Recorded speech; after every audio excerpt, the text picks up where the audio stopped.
నిజామాబాద్ జిల్లా ఆర్మూరులో రోడ్డెక్కారు రైతులు. కొనుగోలు కేంద్రాల్లో వడ్లను తరలించాలని డిమాండ్ చేస్తూ రహదారిని దిగ్బంధించారు. అధికారులతో కుమ్మక్కైన ఎమ్మెల్యేలు, సలహాదారులు అంటూ ఆరోపించారు. క్వింటాలకు 12 కేజీల తరుగు తీస్తున్నారని రైతులు ఆవేదన వ్యక్తం చేశారు. తమ సమస్యలపై ప్రభుత్వం తక్షణం స్పందించాలంటూ డిమాండ్ చేశారు.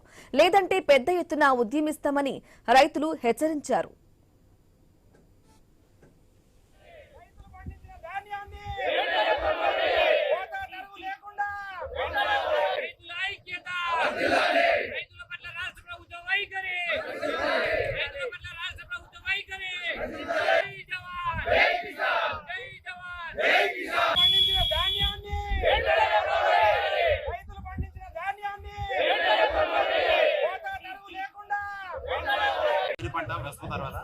ఈ వరి పంట కొనుగోలు కేంద్రాల్లో వరి కొనక 10 రోజుల నుంచి పరిగల్పులు వస్తారు.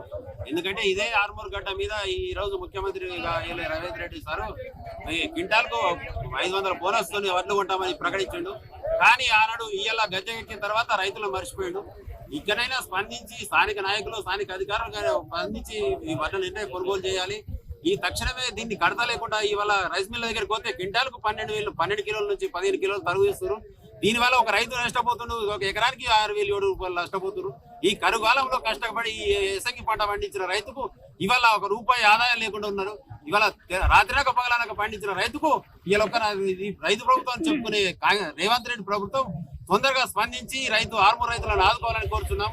వడ్లు కూడా ఎక్కడ కూడా కొనుగోలు చేయట్లేదు. పోయిన లారీలు కూడా అక్కడే రైస్ మిల్లర్లు ఆపేసిర్రు. ఈ రైతులు చాలా ఇబ్బందులు పడుతూ ఉన్నారు. ఇక్కడ రాష్ట్ర ప్రభుత్వం సంబంధించిన అధికారులు గాని, మంత్రులు, ఎమ్మెల్యేలు గాని వాళ్ళు ప్రజాపాలన అంటూ ఇక్కడ రైతులను గాలికి వదిలేసి ప్రజాపాలన అంటూ కార్యక్రమాల్లో పాల్గొంటున్నారు. మీరు ఏం చేసిరని చెప్పేసి ప్రజాపాలన చేస్తున్నారు.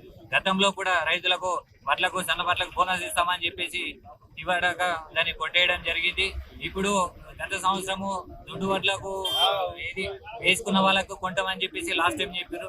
ఈసారి దొడ్డు వడ్లకు ఓన్లీ సన్న వడ్లే కొంటామని చెప్పే పరిస్థితి ఉంది. రైతులు చాలా రకాలుగా ఇబ్బందులు పడుతూ ఉన్నారు. వరి పండించే రైతులు పెద్ద ఎత్తున వచ్చి ఈ ధర్నా కార్యక్రమం చేపట్టడం జరుగుతుంది.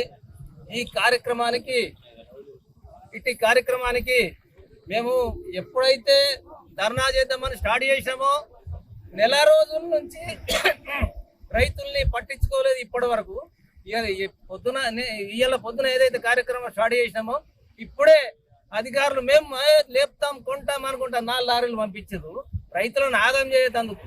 ఇప్పుడు డీసీఓ గారు ఏమంటారంటే మా దృష్టికే రాలేదు అంటున్నారు. ఇవాళ నుంచి మేము 4 రోజులు టైం ఇస్తున్నాము డీసీఓ గారికి. 4 రోజుల్లో బస్తాలు లేపినట్టు ఒకటే రోజు గ్యాప్ లా లారీలు దించుకోవాలా రైస్ మిల్లర్లల్లా.